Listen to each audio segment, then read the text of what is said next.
Welcome my students and friends. It's your own YouTube channel Ekagrata Classes. Myself Chiranjit Bera. দেখো তোমরা যারা West Bengal বোর্ডে class 11 এ পড়ছো তাদের সেমিস্টার 1 অলরেডি স্টার্ট হয়ে গেছে। তোমাদের ল্যাঙ্গুয়েজের পরীক্ষা দিয়েছো।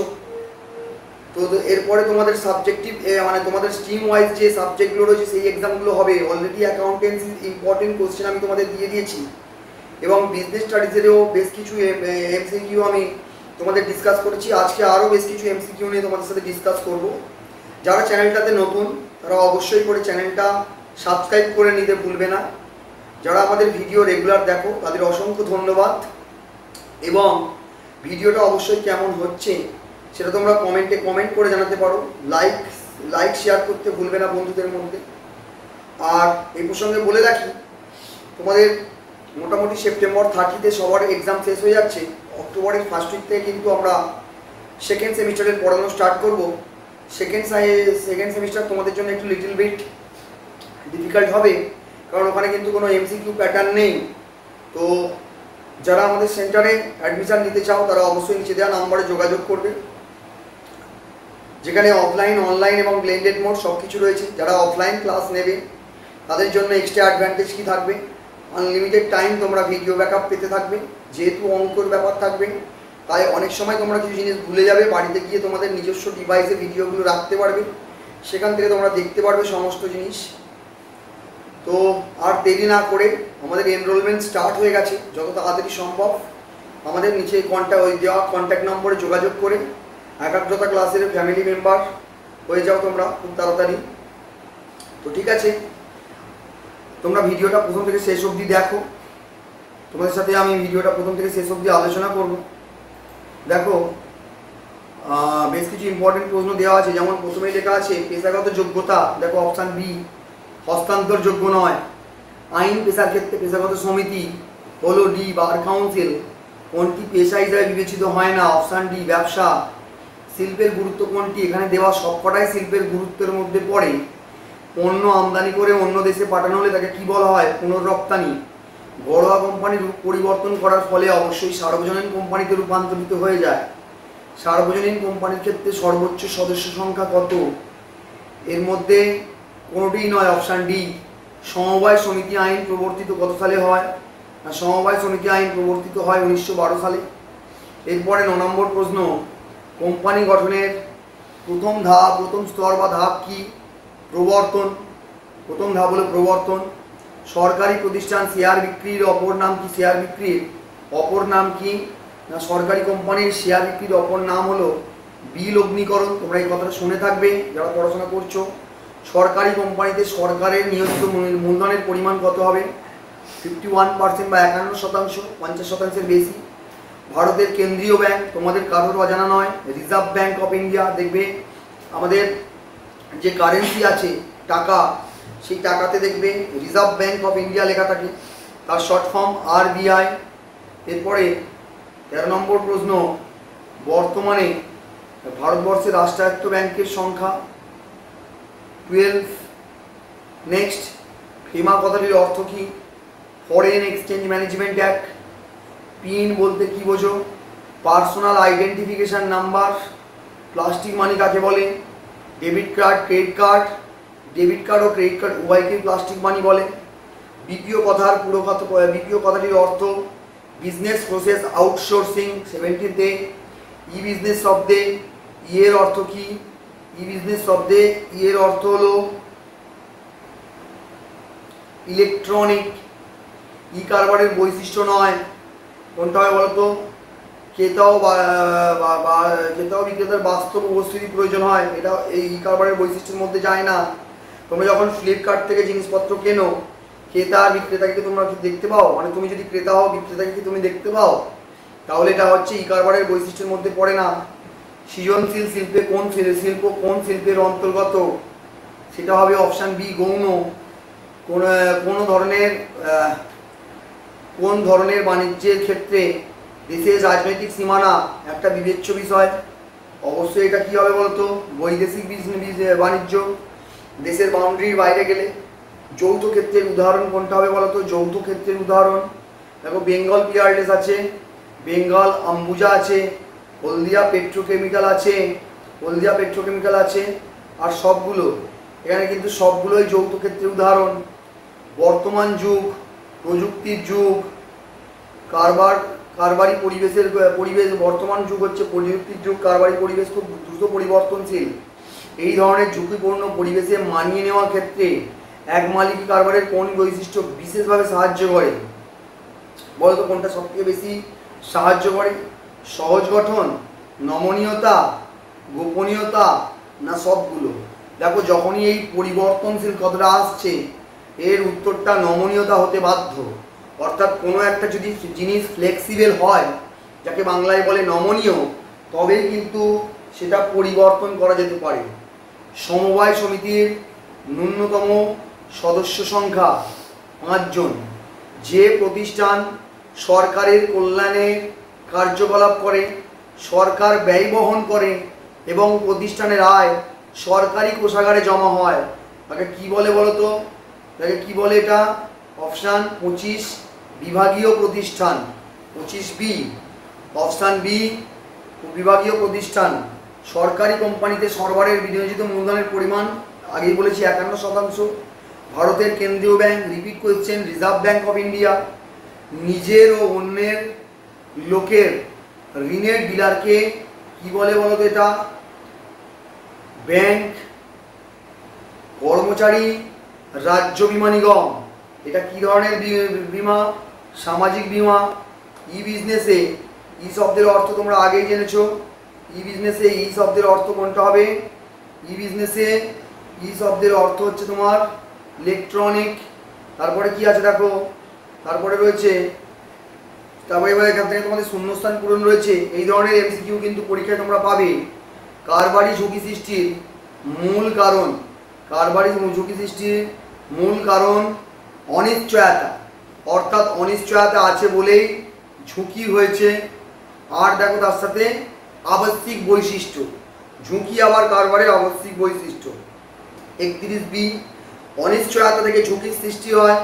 তোমার মনে যদি কোনো জিনিস নিয়ে অনিশ্চয়তা থাকে তাহলেই একটা ঝুঁকি আছে বলে মনে হবে। তুমি যদি ডেস্টিনি দেখতে পাও, নিশ্চিত থাকো, তাহলে কিন্তু আর সেখান থেকে ঝুঁকি হতে পারে না। এরপরে দেখো, ঘরোয়া কোম্পানি গ্যাস পাওয়ার পর কারবার শুরু করতে পারি। উত্তরটা হবে নিবন্ধনপত্র। এক মালিকানা কারবারে মালিকের দায় অসীম। এ ধরনের কারবারের ক্ষেত্রে মুনাফার সম্ভাবনাও অসীম হবে। 33 মুনাফা প্রথমটা অসীম হবে, পরেরটাও অসীম, অর্থাৎ 33A। ভারতবর্ষ একটি ড্যাশ অর্থনীতির দেশ, মিশ্র অর্থনীতির দেশ। ভারতবর্ষে সরকারি ক্ষেত্রের রূপ কয় প্রকার, কত রকমের আছে? 3 রকমের আছে, 3 প্রকার। আউটসোর্সিংয়ের মাধ্যমে ড্যাশের সুবিধা মেলে। আউটসোর্সিংয়ের মাধ্যমে দুটো সুবিধা মেলে। সেই দুটো সুবিধা কি? এক হচ্ছে বিশেষায়ন আর ব্যয় সংক্ষেপ। বিশেষ কাজের জন্য লোককে আনা যায় এবং সংক্ষেপে অনেক কম খরচে কাজ করিয়ে নেওয়া যায়। নিচের স্তম্ভ দুটো মধ্যে মিল খুঁজে বের করো। দেখো 36 দেখো ভালো করে, 36 ভালো করে দেখো। প্রথমে রয়েছে নির্মাণ শিল্প। নির্মাণ শিল্প কোনটা হতে পারে বলতো? সড়ক নির্মাণ,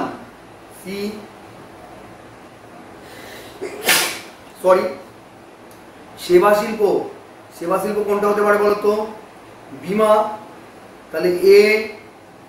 নিষ্কাশন শিল্প কোনটা হতে পারে বলতো? খনিজ সম্পদ আহরণ, অর্থাৎ ডি। আর প্রজনন শিল্প অবশ্যই করে মৎস্য চাষ। দেখো CADB, অপশান ডি হবে, CADB, অপশান ডি। স্তম্ভ মেলাও, আবার একটা স্তম্ভ মেলাতে দিয়েছে। এই স্তম্ভ মেলাও কিন্তু অত্যন্ত ইম্পর্টেন্ট। কমপক্ষে তোমাদের পরীক্ষায় দেখবে 2-3টে স্তম্ভ মেলানো থাকছে। দেখো 37 নাম্বারটা হচ্ছে সমবায়ের নিবন্ধন আবশ্যক। সমবায়ের নিবন্ধন আবশ্যক, সঠিক, এটা সঠিক হবে। আচ্ছা, সমবায়ের শেয়ার হস্তান্তরযোগ্য, সমবায়ের শেয়ার হস্তান্তরযোগ্য, সমবায়ের শেয়ার হস্তান্তরযোগ্য, এটাও সঠিক। সমবায় গঠনের মূল উদ্দেশ্য, সমবায় গঠনের মূল উদ্দেশ্য, সমবায় গঠনের মূল উদ্দেশ্য হলো কল্যাণ সাধন। প্রত্যেকে নিজ মালিকানা অনুসারে ভোট দেয়, প্রত্যেকে নিজ মালিকানা অনুসারে ভোট দেয়।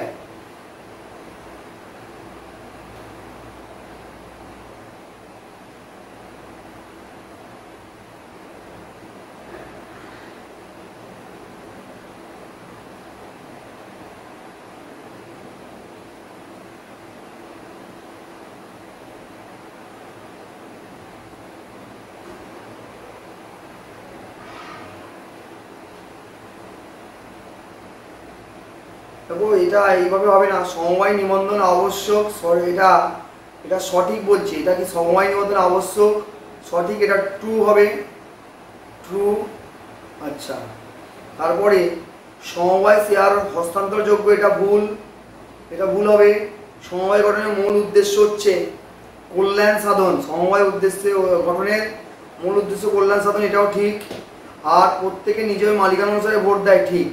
দেখো এখানে অপশানে একটু গোলমাল আছে, তোমরা একটু দেখে নিও এটা ভালো করে, অপশানটা গোলমাল আছে। আচ্ছা, এরপরে দেখো 38 নম্বর যেটা আছে, এখানে একটা দিয়েছে এক মালিকি কারবার আইনি পৃথক সত্ত্ব অস্তিত্ব নেই, এটা ঠিক কথা, এক মালিক কারবারের কোনো আইনি পৃথক সত্ত্ব নেই। অংশীদারি কারবার, অংশীদারি কারবারের ক্ষেত্রে, অংশীদারি কারবারের ক্ষেত্রে প্রত্যেকের সমানাধিকার অবাধ হস্তান্তরযোগ্য। আচ্ছা, অংশীদারি কারবারের ক্ষেত্রে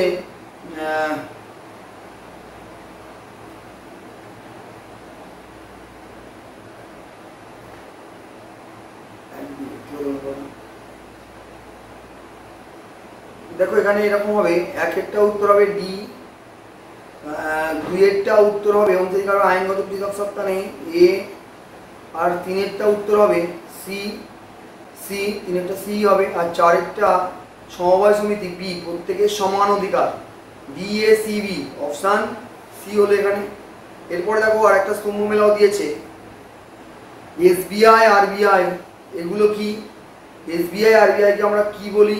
39 নম্বর প্রশ্ন দেখো, এসবিআই এসবিআই আর আরবিআইকে আমরা কি বলি? বিধিবদ্ধ সংস্থা অর্থাৎ বি। এরপরে সেল, ভেল, এগুলোকে কি বলি? সরকারি company. Indian railway, Indian post বিভাগীয় কোম্পানি, বিসিএ, অপশান ডি। স্তম্ভ মেলাও আরও দেখো আছে 40 নম্বর, সমাজসেবা, সমাজসেবা কোনগুলো বলো তো? সমাজসেবা হচ্ছে স্বাস্থ্য শিবির, রক্তদান শিবির, এক সি হবে। কারবারি সেবা কোনটা? কারবারি সেবার মধ্যে পড়ে বীমা পরিবহন বি, আর ব্যক্তিগত সেবা দর্জির কাজ, নাপিতের কাজ এ, সিবিএ অ্যান্সার হবে। দেখো সিবিএ, অপশান এ। এরপরে দেখো আরও স্তম্ভ মেলাও রয়েছে 41-এরটা তোমাদের মধ্যমেয়াদী ঋণ, মধ্যমেয়াদী ঋণ কোনটা হবে বলো তো? ব্যাংক ঋণ অর্থাৎ সি। মজুদ পণ্যের বন্ধক রেখে ঋণ, ঋণের স্পেলিংটা একটু গোলমাল আছে দেখে নিও, মজুদ পণ্য বন্ধ রেখে ঋণ সেটা হচ্ছে নগদ ঋণ। এরপরে চলতি আমানত হিসাব থেকে প্রাপ্ত ঋণ সেটাকে বলা হয় জমাতিরিক্ত ঋণ, অপশান বি এটা। আর স্বল্পমেয়াদী ঋণ সেটাকে দাদন বলে, দাদন বলে মানে এ, সিডিবিএ। দেখো সিডিবিএ অর্থাৎ অপশান বি হলো। এরপর দেখো আরেকটা স্তম্ভ মেলা দিয়েছে 42 নাম্বার, সেটা হচ্ছে ব্যাংক আর্থিক উপযোগ মেটায় ডি, বিমা ঝুঁকিগত উপযোগ মেটায় সি, পরিবহন স্থানগত এ, আর গোডাউন বা গুদামজাতকরণ হচ্ছে না, পরিবহন সময়গত, পরিবহন সময়গত বি, আর গুদামজাতকরণ হচ্ছে তোমার স্থানগত এ। ডিসিবিএ, ডিসিবিএটা খোঁজো, ডিসিবিএ কোনটা হবে? 42-এর ক্ষেত্রে ডিসিবিএ।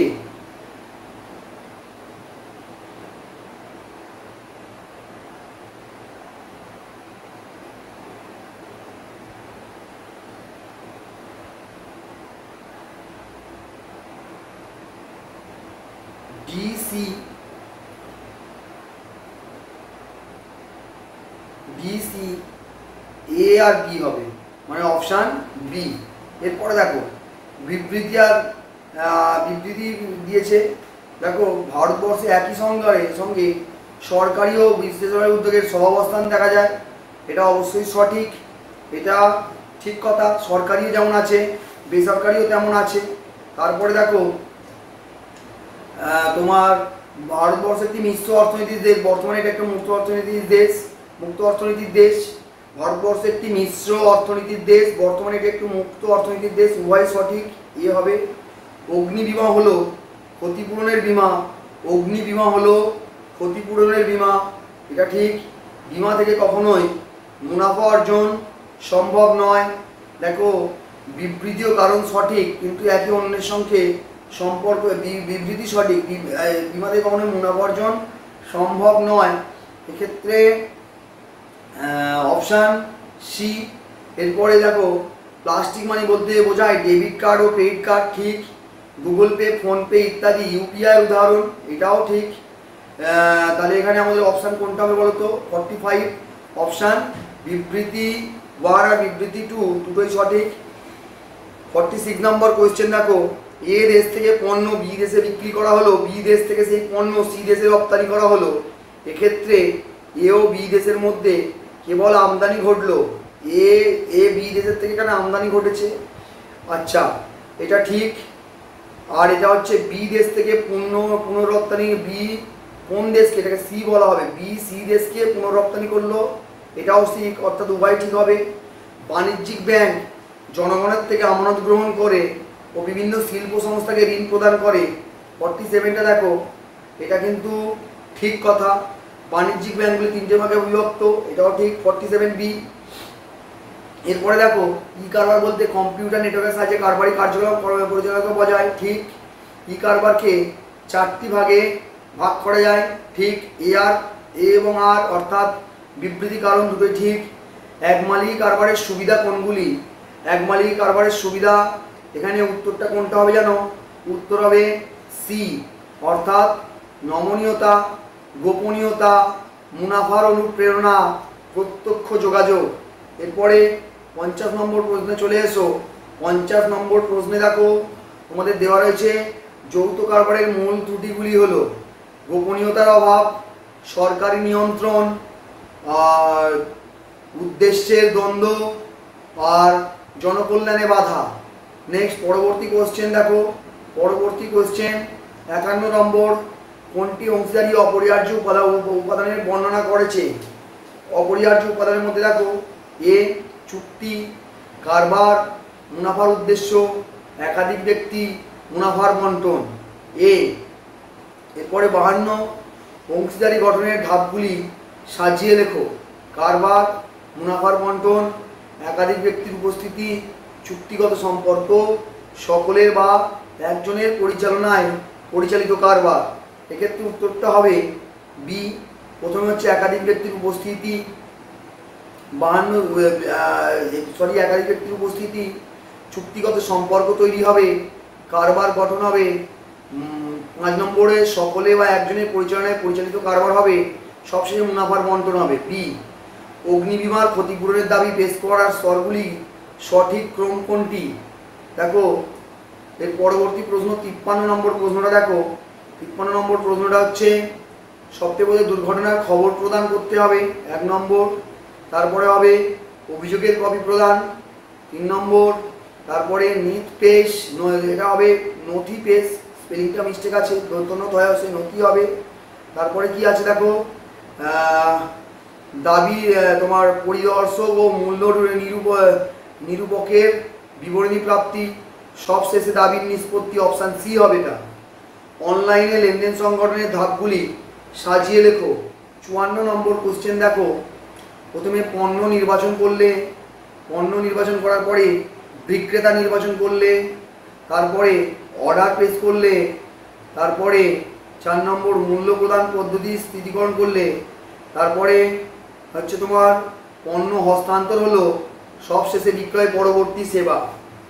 তুমি মনে করো বাড়ির জন্য একটা টিভি কিনবে, প্রথমে তুমি কি করবে? কোন টিভিটা কিনবে সেটা ঠিক করলে, পণ্য নির্বাচন হলো। তারপর তুমি কি করবে, কার থেকে কিনবে সেটা ঠিক করলে, সেটা ঠিক করার পরে তুমি অর্ডার প্লেস করলে, অর্ডার প্লেস করার পরে মূল্য কীভাবে দেবে সেটা ঠিক করলে, করার পরে পণ্যটা তুমি হাতে পেয়ে গেলে, হস্তান্তর করলো, তারপরে তোমার বাড়িতে ইনস্টলেশনের লোক চলে এলো, যেটাকে বলে বিক্রয় পরবর্তী সেবা। ৫৫ নম্বর প্রশ্ন, কারবারের অর্থনৈতিক উদ্দেশ্যগুলোর গুরুত্ব অনুসারে সাজিয়ে লেখো। এখানে ৫৫টা হবে। প্রথমে হবে তোমার মুনাফা অর্জন, অর্থনৈতিক উদ্দেশ্য একদম প্রথম হচ্ছে মুনাফা অর্জন, টিকে থাকা, তারপরে হচ্ছে তোমার সমৃদ্ধি, খরিদ্দার সৃষ্টি, সম্পদের কাম্য ব্যবহার। ৪, ৫, ৩, ২, ১। ভারতবর্ষে ডাক পরিষেবার সংক্ষিপ্ত ইতিহাসটি ক্রম অনুসারে সাজিয়ে লেখো। দেখো এই সাজিয়ে লেখো তোমাদের পড়বে পরীক্ষায়। দেখো ৫৬ হবে, অর্থাৎ সবথেকে প্রথমে ডাক পরিষেবা চালু, ডাক বিভাগ প্রতিষ্ঠান, তারপরে হচ্ছে বিমান ডাক পরিষেবা চালু, তারপরে পোস্টাল সূচক সংখ্যার প্রচলন, সব থেকে শেষে যেটা বর্তমানে খুব চলছে সেটা হচ্ছে স্পিড পোস্টের সূচনা। এরপরে দেখো কোনো কাজ অন্য কোনো তৃতীয় পক্ষ বা সংস্থাকে দিয়ে করা, এটাকে বিপিও বলে, যেটা ফুল ফর্ম হচ্ছে বিজনেস প্রসেস আউটসোর্সিং। এই বিপিওর ক্ষেত্রে বিভিন্ন স্তরগুলোকে নিয়ম অনুসারে সাজিয়ে লিখতে হবে। সেটা কি দেখো, সব থেকে প্রথমে কাজ নির্বাচন, সংস্থা নির্বাচন, কর্মী ও পরিকাঠামোর পরীক্ষা, চুক্তি, প্রশিক্ষণ, অনুবর্তন, অর্থাৎ অপশান ডি। অনলাইন লেনদেনের মূল্য প্রদান পদ্ধতিগুলিকে জনপ্রিয়তার নিরিখে সাজাও। সেটা হচ্ছে ক্যাশ অন ডেলিভারি, তারপরে হচ্ছে ডেবিট ও credit card, net banking, digital নগদ, অর্থাৎ ১, ২, ৩, ৪ এরকমই আছে। দেখো এই বেশ কিছু তোমাদের ইম্পর্টেন্ট এমসিকিউগুলো নিয়ে আলোচনা করলাম। পরবর্তী ক্লাসে তোমাদের কস্ট ট্যাক্সের এমসিকিউ নিয়ে অবশ্যই আমরা আলোচনা করব, আমি আলোচনা করব। তোমরা এই যে 58+40 অর্থাৎ 98 এমসিকিউ পেলে এগুলো ভালো করে রিভিশন করে ভালো করে দেখে তোমরা পরীক্ষা দিতে যাবে। এখনও বেশ কিছু সময় তোমাদের হাতে আছে, তাই প্যানিক না করে অবশ্যই করে এমসিকিউগুলো ভালো করে প্রস্তুতি নিয়ে তবে কিন্তু পরীক্ষার হলে যাবে। আর যেহেতু পরীক্ষার হলে তোমাদের ওএমআর, অবশ্যই করে কিন্তু তোমরা ওএমআরটা ভালো করে ফিল আপ করবে। ওএমআর শিট ফিল আপ নিয়ে কোনো রকম কনফিউশন যেন না তোমাদের মধ্যে তৈরি হয়। যদি কোনো রকম কোনো ডাউটস থাকে, পরীক্ষার হলে যে ইনভিজিলেটর থাকবেন ওনার থেকে বারবার করে তোমরা জেনে নেওয়ার চেষ্টা করবে। আমি আশা করব প্রত্যেকটা টিচারই হয়তো তোমাদের সহযোগিতা করবে এই বিষয়ে।